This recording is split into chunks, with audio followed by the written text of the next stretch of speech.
തിരുവനന്തപുരത്ത് ഇൻസ്റ്റഗ്രാം ഇൻഫ്ലുവൻസറായ +2 വിദ്യാർത്ഥിനി ആത്മഹത്യ ചെയ്തു. തൃക്കണ്ണപുരം സ്വദേശിനി ആദിത്യയാണ് മെഡിക്കൽ കോളേജ് ആശുപത്രിയിൽ ചികിത്സയിലിരിക്കെ മരിച്ചത്. ആൾ സുഹൃത്തുമായുള്ള സൗഹൃദം അവസാനിപ്പിച്ചതിന് പിന്നാലെ പെൺകുട്ടി സൈബർ ആക്രമണം നേരിട്ടിരുന്നതായി കുടുംബം ആരോപിക്കുന്നു.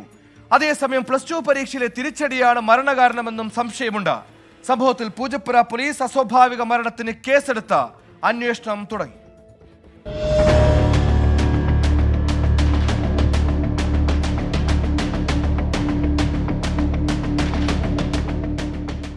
കഴിഞ്ഞ തിങ്കളാഴ്ചയാണ് 18-കാരിയായ ആദിത്യ വീട്ടിനുള്ളിൽ ആത്മഹത്യയ്ക്ക് ശ്രമിച്ചത്. ഗുരുതരാവസ്ഥയിൽ ചികിത്സയിലിരിക്കെ ഇന്നലെ രാത്രിയാണ് മരിച്ചത്. സമൂഹ മാധ്യമങ്ങളിൽ സജീവമായിരുന്ന പെൺകുട്ടിക്ക് ഇൻസ്റ്റഗ്രാമിലടക്കം ധാരാളം ആരാധകരുണ്ട്. നെടുമങ്ങാട് സ്വദേശിയായ ഒരു യുവാവുമായി പെൺകുട്ടി അടുപ്പത്തിലായിരുന്നു. ഇയാളുമൊത്തുള്ള നിരവധി വീഡിയോകളും പെൺകുട്ടി ഇൻസ്റ്റഗ്രാമിൽ പോസ്റ്റ് ചെയ്തിരുന്നു.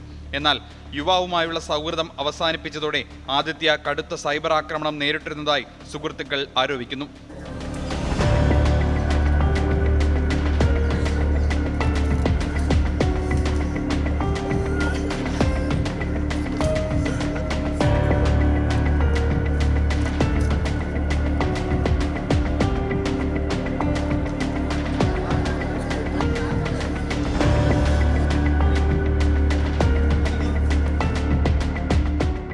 അതേസമയം കോട്ടൺ ഹിൽ സ്കൂളിലെ +2 വിദ്യാർത്ഥിനിയായ ആദിത്യ +2 പരീക്ഷയിലുണ്ടായ തോൽവിയിൽ വിഷമത്തിലായിരുന്നതായും പറയുന്നു. കൂടുതൽ സമയവും മൊബൈൽ ഫോണിൽ ചെലവഴിച്ചിരുന്ന മകളുടെ ഫോൺ മാതാപിതാക്കൾ വാങ്ങിയതിനെ തുടർന്ന് കടുത്ത മാനസിക സമ്മർദ്ദം നേരിട്ടതായും പോലീസ് പറയുന്നു. പൂജപ്പുര പോലീസ് അസ്വാഭാവിക മരണത്തിന് കേസെടുത്തിട്ടുണ്ട്.